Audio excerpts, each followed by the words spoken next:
a sua Bíblia, eu quero te convidar a abri-la comigo no livro de Lamentações, capítulo de número 2. Lamentações, capítulo de número 2.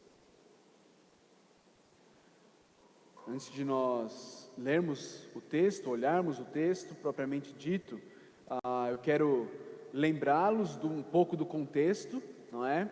A tradição indica que Jeremias está escrevendo esse texto.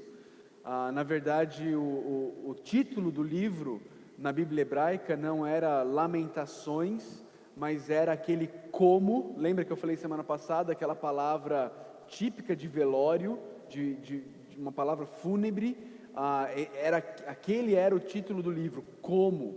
Mas depois, na primeira versão já grega, deram o nome do livro de Lamentações de Jeremias, e assim a tradição tem entendido como sendo um livro escrito pelo profeta Jeremias, à medida que ele lamenta diante da destruição de Jerusalém, que acontece pela Babilônia no ano de 587 antes de Cristo.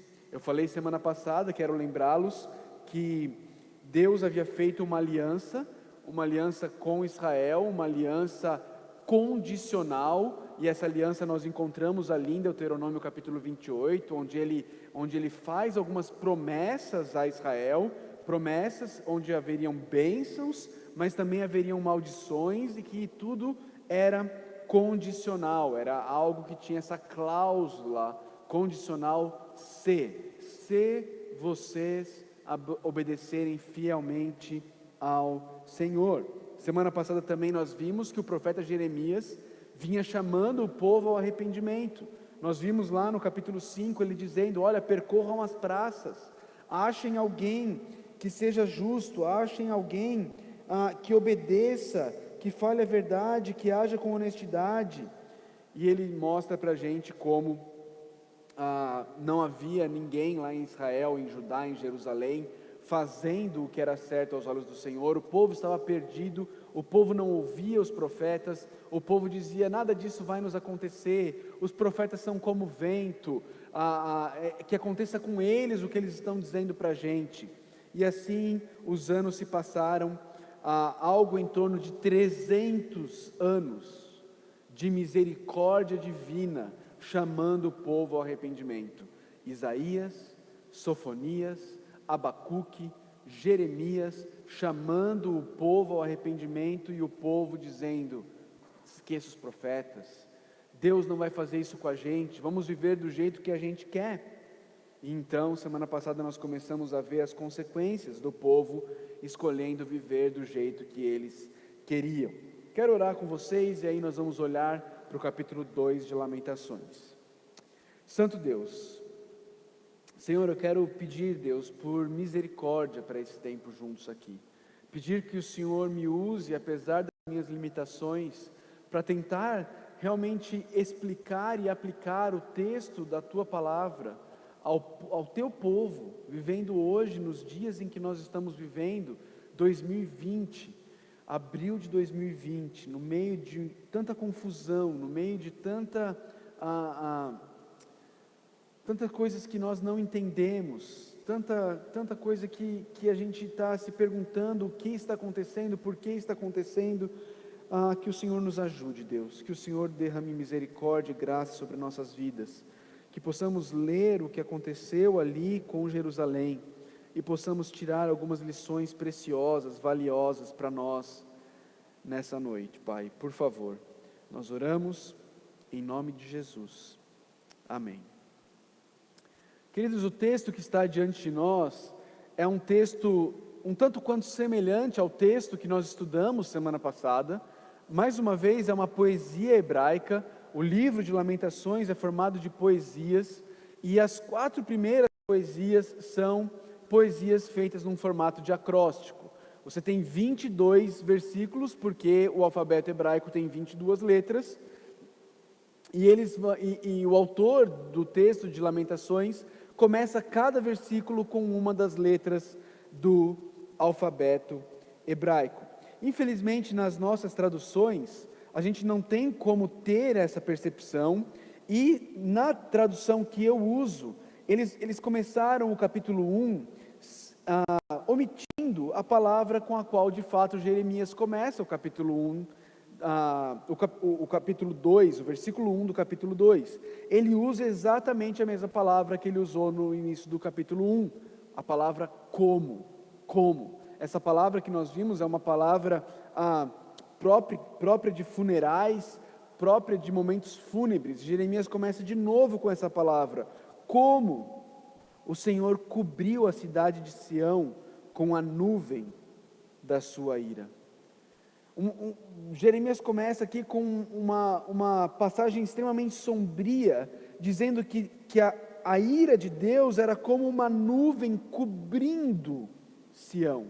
Nós vimos semana passada que Sião era o monte onde o templo estava construído, ali em Jerusalém, e Jeremias está dizendo como o Senhor cobriu a cidade de Sião com a nuvem da sua ira. A noite escura chegou a Sião. Sião agora está completamente tomada por uma nuvem densa, escura, fúnebre da ira de Deus. Ele continua e ele diz: o Senhor lançou por terra o esplendor de Israel, que se elevava para os céus. Aqui, falando de novo, ele traz essas palavras de esplendor, de glória, lembrando que a glória de Deus habitava o templo ali em Jerusalém. Lançou por terra, acabou com isso, não se lembrou do estrado dos teus pés no dia da sua ira. O estrado dos pés de Deus era o templo. Jeremias está dizendo: o Senhor não se lembrou do seu templo, o Senhor destruiu com a tua ira. Versículo 2: sem piedade, sem misericórdia, o Senhor devorou todas as habitações de Jacó. O texto aqui, queridos, é muito duro.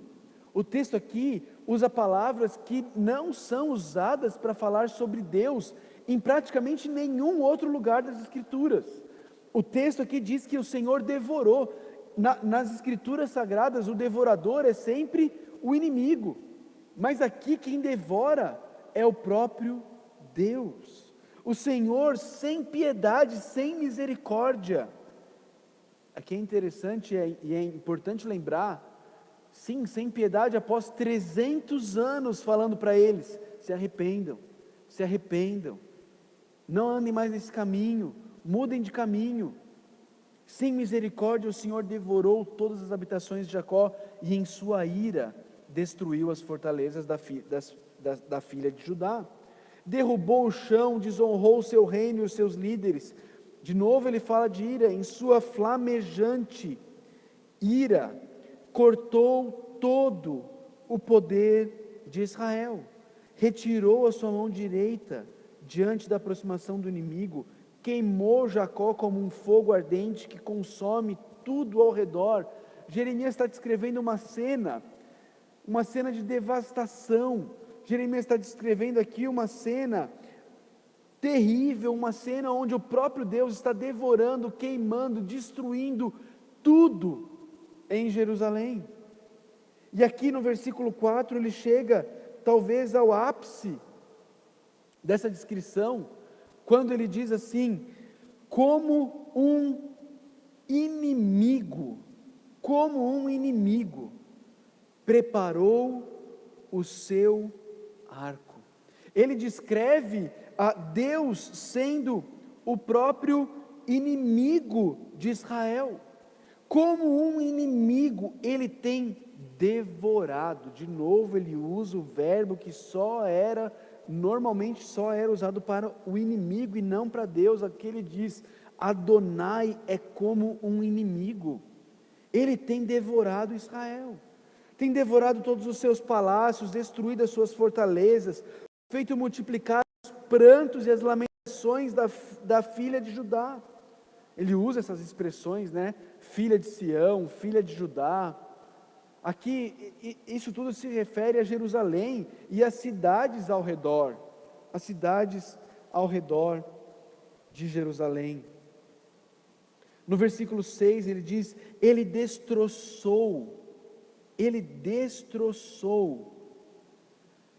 a sua morada como se fosse um simples jardim, destruiu o seu local de reuniões. Ele está falando do templo aqui, ele está dizendo: Deus destroçou o templo como se fosse um simples jardim. O Senhor fez esquecidas em Sião as suas festas fixas e seus sábados. Em seu grande furor rejeitou o rei e o sacerdote. O Senhor acabou com os cultos, o Senhor acabou com as possibilidades de adoração coletiva, o Senhor destruiu o templo, destruiu as festas fixas, destruiu os sábados. Verso 7, o Senhor rejeitou o seu altar e abandonou o seu santuário, entregou aos inimigos os muros dos palácios, e eles deram gritos na casa do Senhor, como fazíamos nos dias de festa. Deus, os teus inimigos adentraram a tua casa, e eles gritaram lá, celebrando a nossa destruição, como nós fazíamos nos dias de festa ao Senhor. Eles adentraram e destruíram tudo e gritaram no teu templo. Versículo 8, o Senhor está decidido a derrubar os muros da cidade de Sião, esticou a trena e não poupou a sua mão destruidora, fez com que os muros e as paredes se lamentassem, juntos eles se desmoronaram. Verso 9, suas portas caíram por terra, suas trancas ele quebrou e destruiu, o seu rei e os seus líderes foram exilados para diferentes nações, a lei já não existe, seus profetas já não recebem visões do Senhor. Os líderes da cidade de Sião sentam-se no chão em silêncio, despejam pó sobre a cabeça e usam vestes de lamento. As moças de Jerusalém inclinam a cabeça até o chão. Queridos, ele está descrevendo uma cena devastadora, está tudo destruído, o templo está destruído, os muros estão destruídos, a porta está destruída, os líderes, o rei está exilado, os líderes estão exilados, não tem lei, os profetas não recebem visão do Senhor, acabou tudo, Senhor, está tudo destruído. Qual que é a reação do homem de Deus diante de tudo isso? Diante do sofrimento justo, diante de Deus trazendo sofrimento justo ao povo. Me chama a atenção o versículo 11, porque o poeta diz o seguinte: meus olhos estão cansados de chorar, minha alma está atormentada, meu coração se derrama, porque o meu povo está destruído, porque crianças e bebês desmaiam pelas ruas da cidade. A gente tem aqui uma janela para o coração do homem de Deus, diante do sofrimento justo pelo qual as pessoas estão passando, a qual o próprio Deus está infligindo a elas. É interessante que Jeremias não se coloca aqui dizendo: mas eu avisei, mas eu não falei que não era para vocês viverem assim, mas eu não tem justiça própria em Jeremias. Jeremias não está aqui para celebrar, para tripudiar no sofrimento justo que o povo está recebendo da parte de Deus. Pelo contrário, ele diz: já não tem mais lágrima para sair dos meus olhos estão cansados de chorar, e a minha alma está atormentada, meu coração se derrama diante da destruição do meu povo.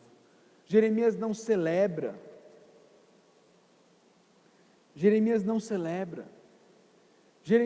alegra, Jeremias não tripudia diante do sofrimento de pessoas que mereciam aquele sofrimento, mas ainda assim Jeremias só consegue chorar, só consegue lamentar, só consegue prantear, a alma dele está angustiada diante do sofrimento justo que Deus derrama sobre o povo. Ele continua descrevendo esse sofrimento. Ele diz no versículo 12, eles clamam às suas mães, falando das crianças aqui: onde está o pão e o vinho? ao mesmo tempo em que desmaiam pelas ruas da cidade, como os feridos, e suas vidas se desvanecem nos braços de suas mães. Tem filho morrendo nos braços, no colo das mães, pedindo comida a Deus. O que posso dizer a seu favor? Diz ele no versículo 13. O que eu posso dizer a seu favor, Jerusalém? Como que eu posso compará-la, ó cidade de Jerusalém? Com que posso assemelhá-la, a fim de trazer-lhe consolo, ó Virgem, ó cidade de Sião? Sua ferida é tão profunda quanto o oceano. Quem pode curá-la? Quem pode curá-la? É interessante que no capítulo 1, em momento nenhum, ele pensa em cura.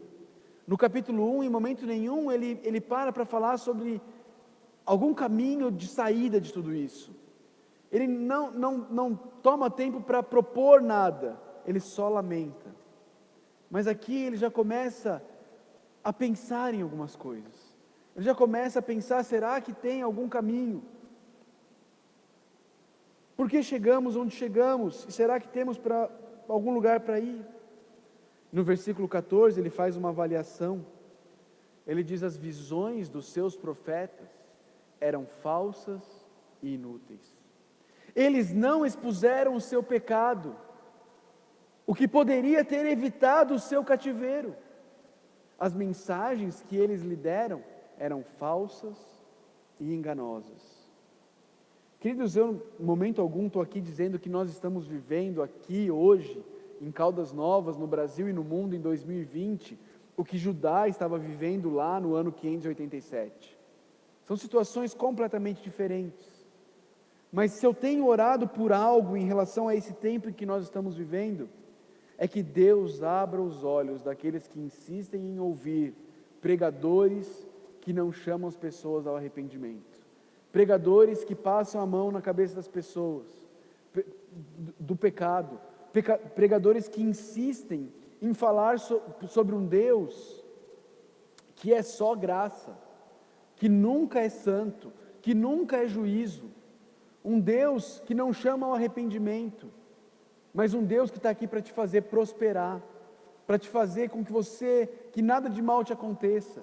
Eu tenho orado que Deus abra os olhos dessas pessoas, para que elas possam ver que elas estão ouvindo visões dos seus profetas, e essas visões eram falsas e inúteis, porque elas não expõem o pecado do povo. Ele continua e no versículo 15, ele diz: todos os que cruzam o seu caminho batem palmas, eles zombam e meneiam a cabeça diante da cidade de Jerusalém. É esta a cidade que era chamada a perfeição da beleza, a alegria de toda a terra. A gente canta esse salmo, né? Na cidade do nosso Deus, seu santo monte, a alegria de toda a terra. Todos os seus inimigos escancaram a boca contra você, eles zombam, rangem os dentes e dizem: nós a devoramos, este é o dia que esperávamos, e eis que vivemos até vê-lo chegar. Os inimigos acham que são eles, os inimigos arrogam para eles a capacidade, como eles são bons, eles destruíram a alegria de toda a terra, eles destruíram aquela que era a cidade santa. Mas Jeremias, o poeta, sabe bem, ele diz no versículo 17: o Senhor fez o que planejou, Ele cumpriu a sua palavra, que há muito havia decretado. E quando é que o Senhor havia decretado? Não foi quando Jeremias profetizou, não foi quando Isaías profetizou, não foi quando Abacuque profetizou, foi quando Moisés trouxe a lei de Deus e disse: eu vou fazer um pacto com vocês, se vocês obedecerem fielmente ao Senhor. É ali que o Senhor decretou, mas por algum motivo o povo decidiu viver da sua própria maneira.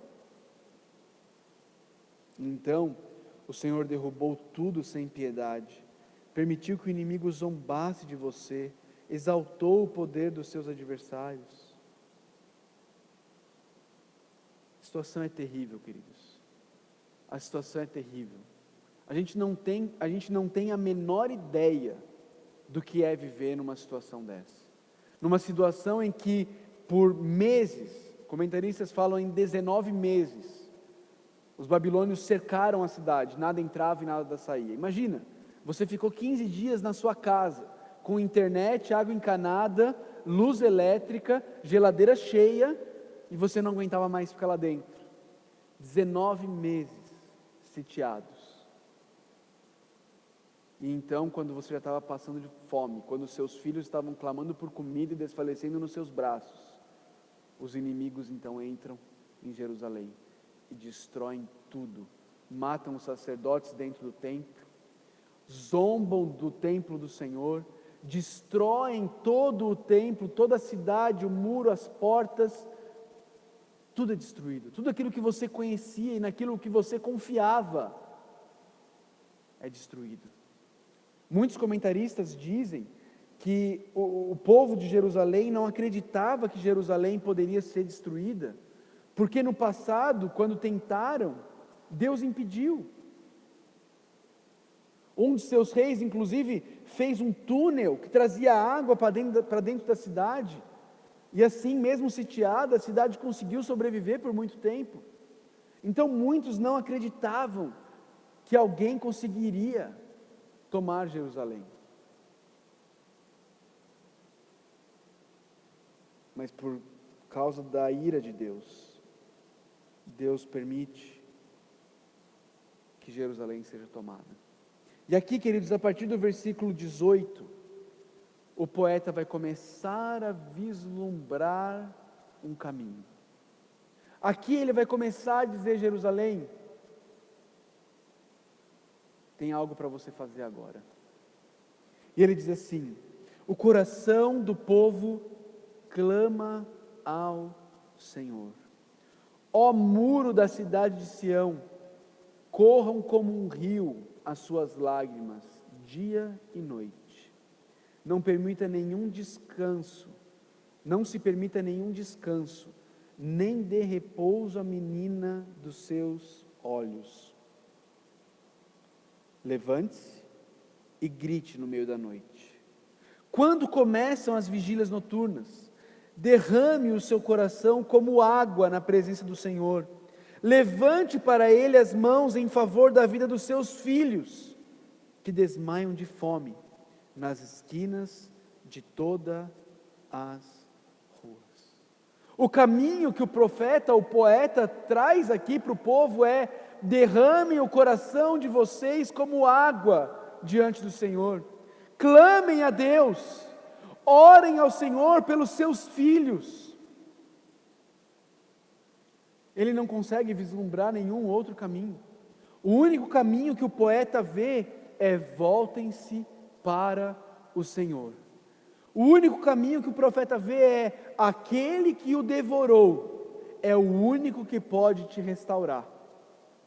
Clame a Ele, suplique a Ele, suplique a Ele. Então o salmista fala agora com o Senhor, ele diz: olha, Senhor, o salmista não, desculpa, o poeta Jeremias diz: olha, Senhor, e considera, a quem trataste dessa maneira? Deverão as mulheres comer seus próprios filhos? Lembra do que eu falei semana passada? Canibalismo da pior espécie. O povo estava começando a comer os próprios filhos. Deverão as mulheres comer seus próprios filhos que elas criaram com tanto amor? Deverão os profetas e os sacerdotes ser assassinados no santuário do Senhor? Jovens e velhos espalham-se em meio ao pó das ruas. Meus jovens e minhas virgens caíram mortos à espada. Tu os sacrificaste no dia da tua ira, tu os mataste sem piedade. Como se faz convocação para um dia de festa? Como celebrar, diz o profeta? Convocaste contra mim terrores por todos os lados, no dia da ira do Senhor. Ninguém escapou nem sobreviveu. aqueles dos quais eu cuidava e que eu fiz crescer, o meu inimigo destruiu.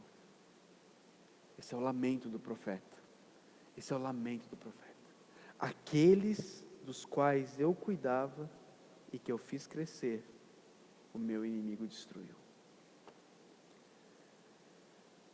Queridos, esses textos são muito difíceis, muito duros e reais.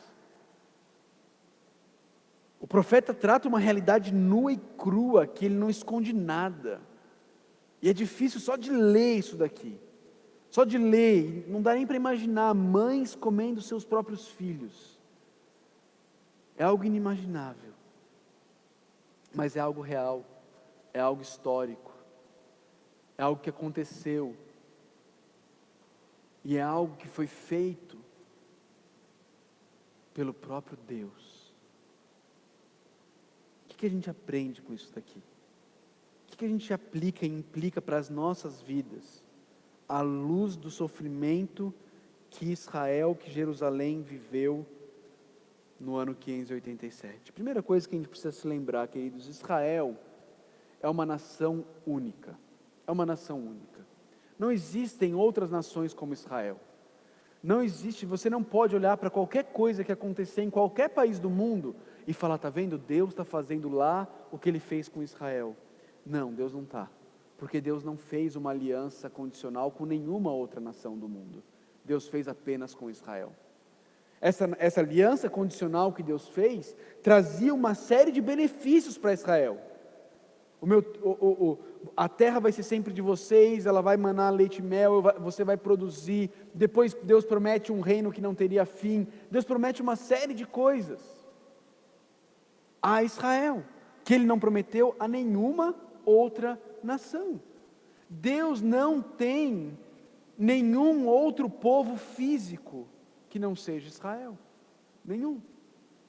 Então não tem como a gente aplicar isso de forma direta a nenhuma outra nação. Não tem como você olhar, por exemplo, para o tsunami da Indonésia e falar assim, está vendo? É Deus fazendo com a Indonésia o que Ele fez com Israel. Não, não é. Não é, porque Deus não tem uma aliança condicional com a Indonésia, como Ele tinha com Israel. Então essa é a primeira coisa que nós precisamos lembrar, para nós não fazermos julgamentos equivocados.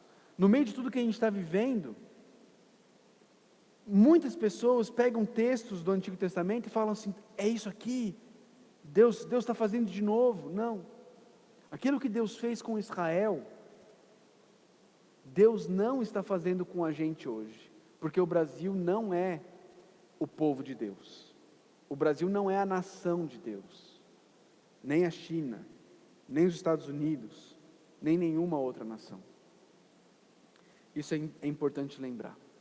Uma outra coisa que é importante lembrar, que não está aqui nas aplicações, é que toda a ira que Deus tinha para derramar sobre todos aqueles que estão em Cristo, já foi derramada em Cristo, ok? Já foi derramada em Cristo. Então, não existe nenhuma ira no cálice da ira de Deus para ser derramada sobre mim e sobre você, se você está em Cristo. Se você está em Cristo.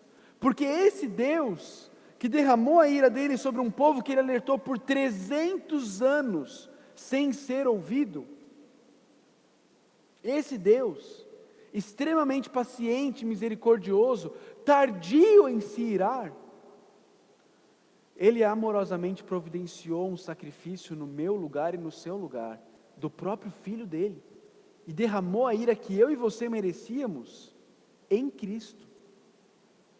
Tudo que Israel viveu aqui, Israel mereceu viver, e eu e você também merecíamos viver, mas Deus derramou a ira que era para ser para nós em Cristo, para que nós não precisássemos receber mais essa ira. O texto fala aqui algumas vezes, mas especialmente no versículo 22, sobre o dia da ira do Senhor. O dia da ira do Senhor, ele é um dia escatológico, que aconteceu na história com Israel aqui, mas que vai acontecer de novo, com todas as nações. O dia em que a ira do Senhor vier, no dia em que o juízo do Senhor vier,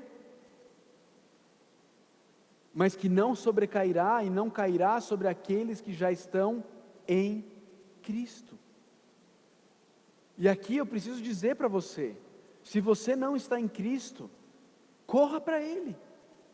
O próprio Deus providenciou um meio para que a ira justa e santa dele pudesse ser paga, pudesse ser aplacada. Ele deu o Filho dele para morrer na cruz do Calvário por nós. Corra para Cristo em fé, confesse os seus pecados a Deus e receba perdão, graça, misericórdia. Está disponível a todos nós.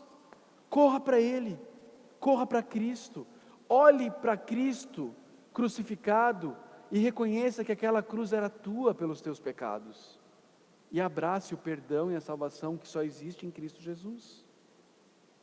Essa é a primeira coisa que nós precisamos entender. Nós não somos a nação de Israel, o Brasil não é a nação de Israel, nenhum país é a nação de Israel, e a ira do Senhor não está e não cairá sobre ninguém que esteja em Cristo.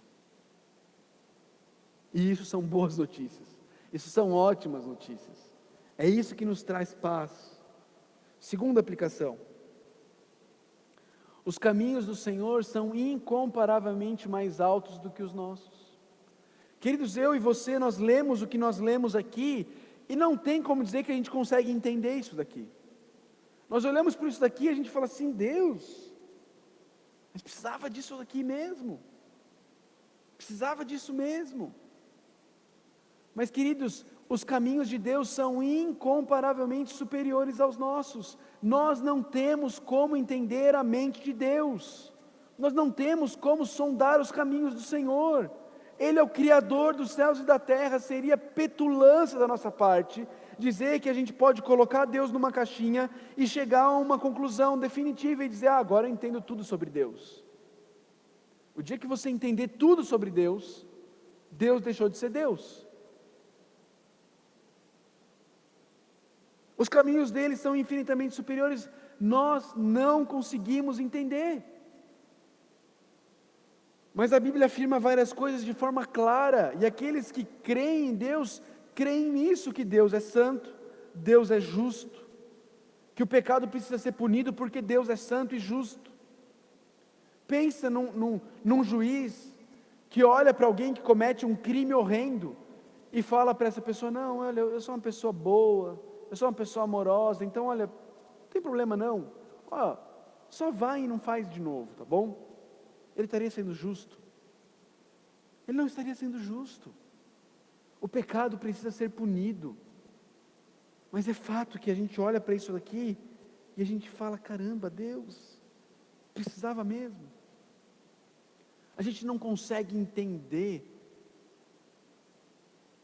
a extensão eterna da santidade de Deus, a extensão eterna da justiça santa de Deus, da glória santa de Deus.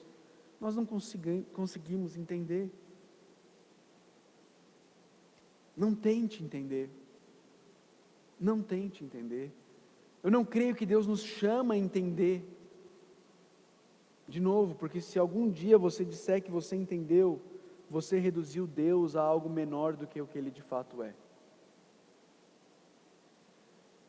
Terceiro, o Deus que ama é o Deus que disciplina e purifica aqueles a quem Ele ama. Pastor, então quer dizer que Deus pode trazer uma disciplina coletiva ao povo? Eu creio que Deus pode trazer disciplinas, como eu falei semana passada, instrutivas e disciplinas corretivas. Se você parar para pensar na carta que o próprio Senhor Jesus lê às igrejas lá em Apocalipse, você vê Ele falando sobre isso. Você vê Ele falando que poderia haver disciplina às igrejas se elas não mudassem. Ele diz, por exemplo, à igreja de Pérgamo. Portanto, capítulo 2, versículo 16 de Apocalipse. Portanto, arrependa-se, senão virei em breve até você e lutarei contra eles com a espada da minha boca. É Jesus falando a uma igreja, chamando uma igreja ao arrependimento. Ele diz à igreja de Laodiceia: arrependa-se. Ele diz à igreja de Éfeso: arrependa-se, versículo 5 do capítulo 2, arrependa-se e pratique as obras que praticava no princípio, se não se arrepender, virei a você e tirarei o seu candelabro do lugar dele. Ele traz essas palavras chamando essas igrejas ao arrependimento. E ele termina as cartas às igrejas no capítulo 3, versículo 19 e 20, com um texto que muitas vezes é entendido como um evangelismo, mas que não tem nada a ver com evangelismo. Ele diz assim: repreendo e disciplino aqueles que eu amo. Por isso, seja diligente e arrependa-se. E arrependa-se. E aí vem o versículo 20, que é muito mal interpretado, né? Eis que estou à porta e bato, se alguém ouvir a minha voz e abrir a porta, entrarei e cearei com ele e ele comigo. Parece que o pessoal usa para evangelismo, como se Jesus estivesse pedindo: por favor, creiam em mim. O que Jesus está dizendo aqui é que essas batidas na porta são os chamados de Jesus às igrejas para que elas se arrependam. Se arrependam. E ele está dizendo: eu disciplino e repreendo aqueles a quem eu amo. Meu irmão, minha irmã, você precisa fazer uma análise da sua vida com Deus. Esses tempos de sofrimento que nós estamos vivendo, esses tempos de incerteza, esses tempos onde nós estamos vivendo oscilações, onde nós não sabemos o que está acontecendo, precisam ser tempos de avaliação. Precisam ser tempos em que eu e você precisamos olhar para como eu e você estávamos levando a nossa vida e reavaliar tudo. Se você ainda não está em Cristo, esse é um chamado para que você corra para Ele. Corra para Ele. Se esconda debaixo das asas dEle. Busque refúgio no Senhor Jesus, você vai encontrar refúgio nele. E talvez você era só um religioso, mas você ainda não estava em Cristo. Talvez esse seja o momento de você fazer isso. Talvez você é membro aqui dessa igreja, e você ainda não estava em Cristo, você era só um religioso. Se arrependa e corra para Jesus. Corra para Jesus. Encontre perdão e graça nele. Queridos, eu acho que esse tempo de isolamento, ele tem revelado muita coisa. Ele tem revelado muita coisa. Eu tenho pensado sobre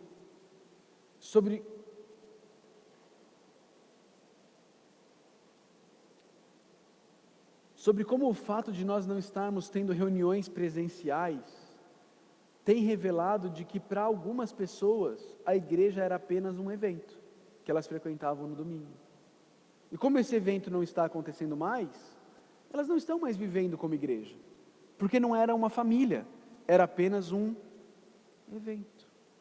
Então não existe mais preocupação com ninguém da igreja, não existe mais interesse em participar de nada da igreja, virtualmente, online, porque era um evento. E agora que esse evento não está acontecendo, não tem por que eu me preocupar mais com a igreja. Eu acho que isso é revelador,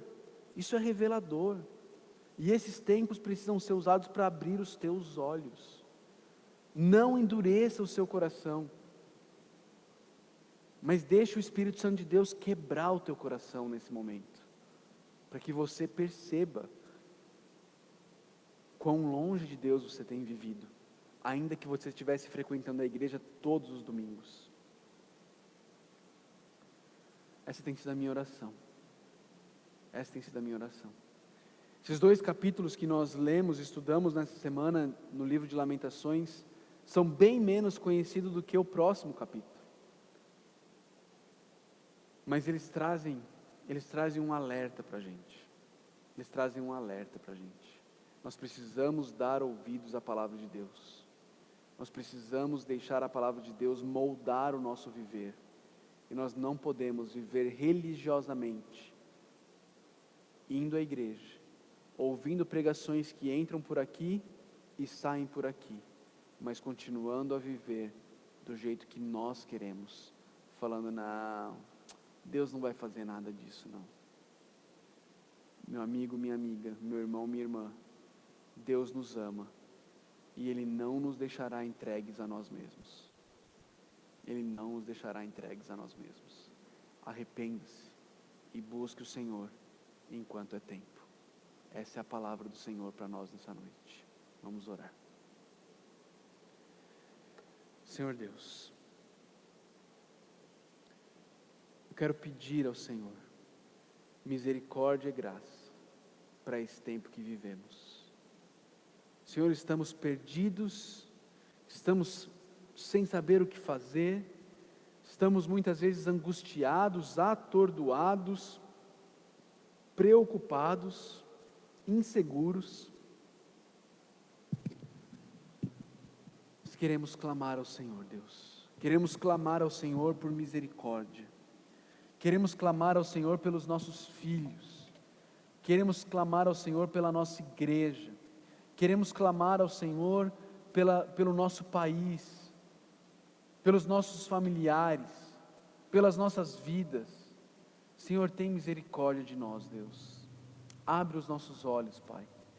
Senhor, eu quero pedir em especial por aqueles que semanalmente estavam aqui,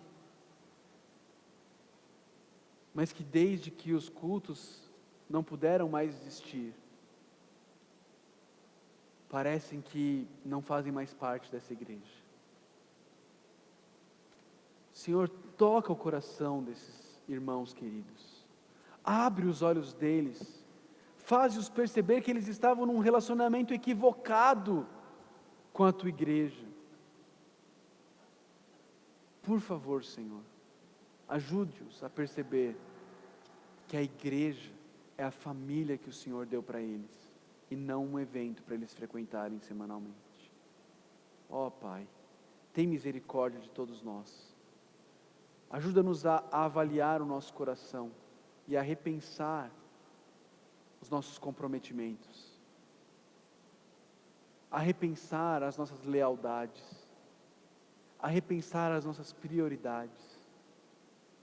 Ajuda-nos a ver quem o Senhor é de fato e de verdade, e a confiarmos única e exclusivamente no Senhor, o Deus da nossa salvação. Pai, se existe alguém me ouvindo que ainda não creu no Senhor Jesus como o único e suficiente Salvador dele, Pai, por favor, derrama graça.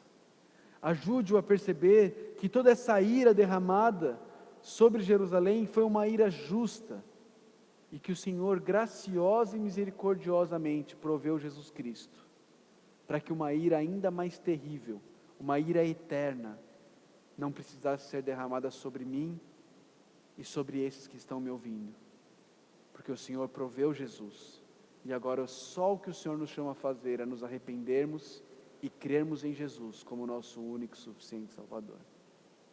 Traz salvação, Pai, é em nome de Jesus que nós oramos. Amém.